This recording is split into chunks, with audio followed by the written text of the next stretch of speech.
পাকা আম দিয়ে যে এরকম নরম তুলতুলে জালিদার পিঠে তৈরি করা যায়, সেটা যদি আপনারা একবার বাড়িতে না তৈরি করেন তাহলে বুঝতেই পারবেন না। সব পিঠেগুলো ফুলকো হয়েছে আর তেমনই নরম, আর ভিতরটা কতটা সুন্দর হয়েছে দেখুন। ঘন্টার পর ঘন্টা রেখে দিলেও এরকমই ফুলকো থাকবে।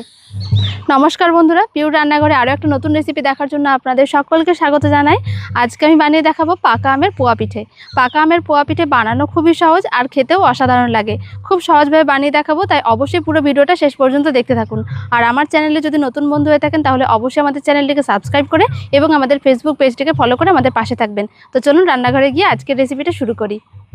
পাকা আমের পোয়া পিঠে বানানোর জন্য এখানে একটা বড় সাইজের পাকা আম নিয়ে নিয়েছি। আপনারা যেরকম পরিমাণে তৈরি করবেন সেরকম পরিমাণে আমটা নিয়ে নেবেন।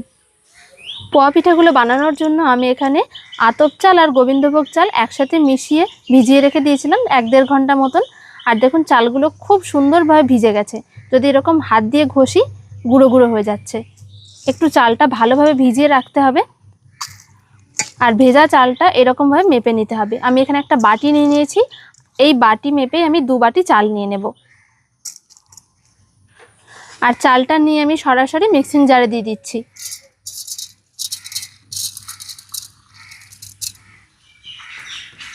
আরও 1 বাটি চাল নিয়ে নিয়েছি।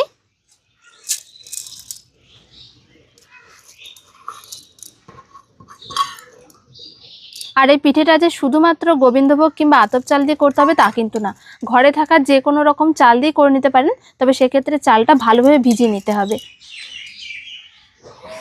আর এখানে যে আমি পাকা আমটা নিয়েছিলাম, সেই পাকা আম থেকে এবারে আমি কাঁধটা বের করে নেব। প্রথমে মুখটা কেটে নিচ্ছি। যেরকম সুবিধা সেরকম সুবিধা মতন আপনারা বের করে নিতে পারেন কাঁধটা।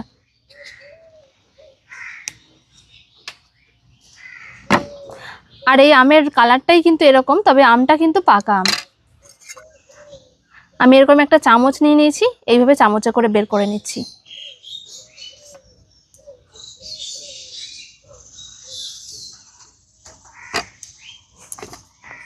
আমের পুরো কাঁধটা বের করে নিয়েছি, এবার এই চালের মধ্যে দিয়ে দেব। আর দেখুন খুব সামান্য পরিমাণে একটু জল নিয়েছি, কারণ খুব বেশি জল দিলে কিন্তু চালটা ভালো বাটা হবে না। আর আমের মধ্যেও যেহেতু জল রয়েছে, তাই খুব বেশি জলের দরকারও হবে না। এবারে সব কিছু একদম মিহি করে বেটে নেব। আমার চালটা আমি খুব সুন্দর করে বেটে নিয়েছি। এবারে আমি ব্যাটারটা তৈরি করে নেব পোয়া পিঠের জন্য। ব্যাটারটা খুব সুন্দর করে আমি বেটে নিয়েছি। আর দেখুন যতটুকু জল দিয়েছিলাম আর আমের যতটুকু কাজ ছিল তাই সেইটা দিয়ে কিন্তু আমি বেটেছি। আলাদা করে এখানে আমি কোনো রকম জল ব্যবহার করিনি। এরকম একটু টাইট করে বাটলে দেখবেন চালটা খুব সুন্দরভাবে বাটা হয়।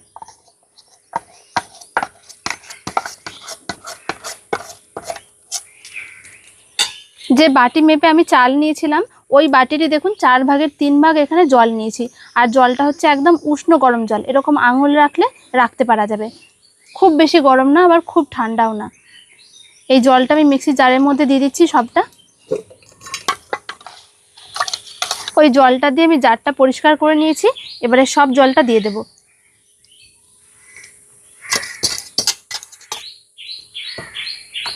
ভালো করে মিশিয়ে নেব। আম দেওয়ার কারণে দেখুন হালকা কালার এসেছে। যদি মনে হয় এখানে ফুড কালার ব্যবহার করবেন তবে সেক্ষেত্রে ব্যবহার করতেই পারেন।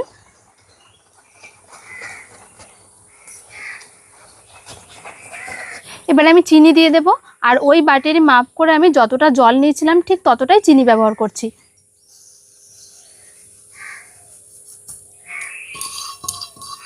এর সাথে আমি সামান্য পরিমাণে একটু লবণ দিয়ে দিচ্ছি, যাতে করে টেস্টটা ব্যালেন্স হয়। এবারে খুব ভালো করে চিনিটাকে মেশাতে থাকবো যতক্ষণ না পর্যন্ত চিনিটা গলে যাচ্ছে। চিনিটা গলে যাওয়ার পরে দেখবেন এই ব্যাটারটা আরও খানিকটা পাতলা হয়ে যাবে।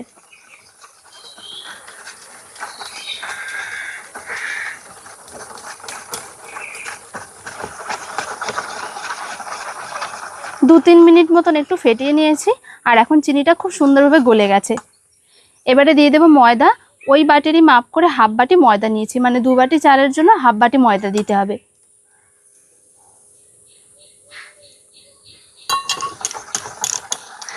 এবারে ময়দাটাও খুব ভালো করে এর সাথে মিশিয়ে নেব। আর যত ভালো করে ফেটানো হবে ব্যাটারটা কিন্তু ততই ভালো হবে, আর পিঠেগুলো সেরকমই নরম হবে।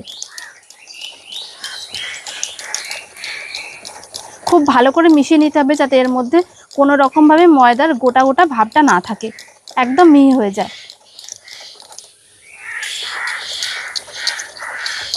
ময়দাটা দেওয়ার পর আমি আরও 2-1 মিনিট মতন খুব ভালো মতন ফেটিয়ে নিয়েছি।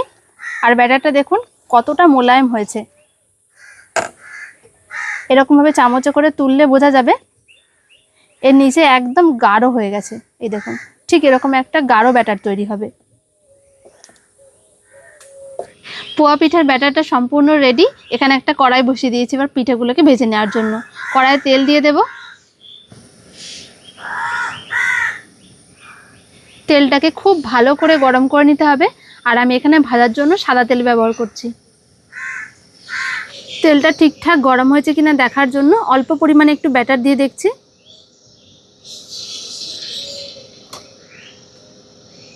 দেখুন তেলে দেওয়ার সাথে সাথে খুব সুন্দরভাবে বুদবুদ উঠছে আর তেলের ওপরে ভেসে উঠেছে।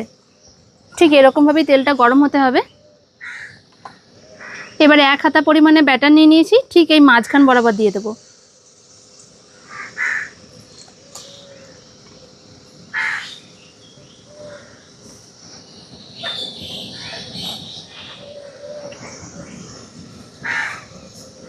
কোনো রকম নাড়াচাড়া করতে হবে না, দেখবেন আপনা হতেই তেলের উপরে ভেসে উঠবে।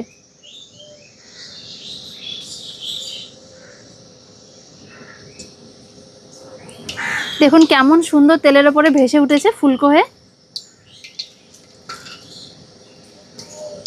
এবারে ওপরে ওপরে তেল ছড়িয়ে একটু লাল লাল করে ভেজে নেব।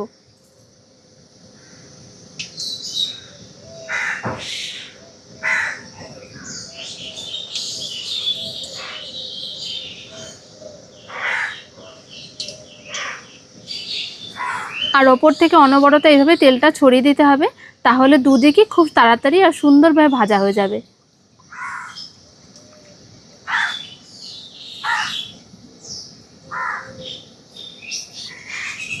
তেল ছড়িয়ে ছড়িয়ে খুব সুন্দর করে ভেজে নিয়েছি। দেখুন 2 পিঠে খুব সুন্দর লালচে হয়ে গেছে।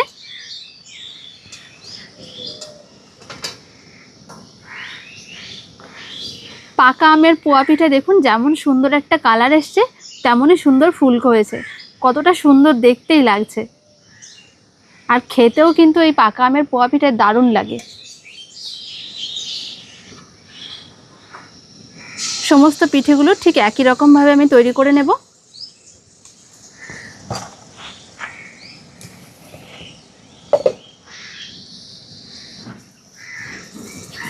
দেখুন কেমন সুন্দরভাবে ফুলে উঠেছে।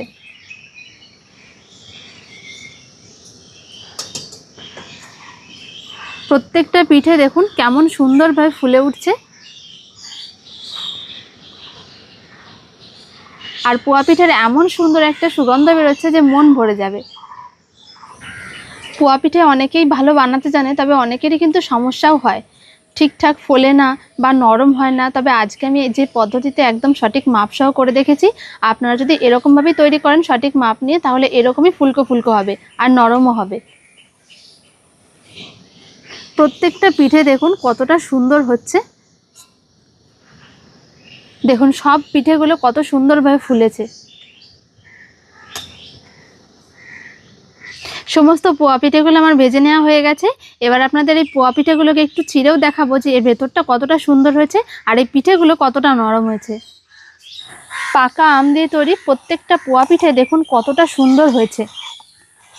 সব পিঠেগুলো ফুলকো হয়েছে আর তেমনই নরম। এবার একটা পিঠে আপনাদের দেখাচ্ছি, দেখুন ভিতরটা কতটা জালিদার হয়েছে। পাকা আম দিয়ে যে এরকম নরম তুলতুলে জালিদার পিঠে তৈরি করা যায়, সেটা যদি আপনারা একবার বাড়িতে না তৈরি করেন তাহলে বুঝতেই পারবেন না পিঠেগুলো এতটা নরম হয় আর ভিতরটা কতটা সুন্দর হয়েছে দেখুন। আর পিঠেগুলো দেখুন কেমন ফুলকো হয়েছে। ঘন্টার পর ঘন্টা রেখে দিলেও এরকমই ফুলকো থাকবে, নরম হয়ে চুপসে যাবে না। তো বন্ধুরা দেখলেন তো পাকা আমের মালপোয়া বানানো কতটা সহজ। সঠিক মাপ সহ যদি আপনারা এরকম পদ্ধতিতে পাকা আমের মালপোয়া তৈরি করেন তাহলে এরকমই ফুলকো আর নরম হবে, আর খেতেও অসাধারণ লাগে। আশা করছি আজকের ভিডিওটা আপনাদের সকলে ভালো লেগেছে। ভালো লাগলে অবশ্যই একটা লাইক শেয়ার কমেন্ট করবেন এবং আমাদের চ্যানেলটিকে সাবস্ক্রাইব করে আমাদের পাশে থাকবেন। দেখা হচ্ছে পরের ভিডিওতে। সকলে ভালো থাকবেন। ধন্যবাদ।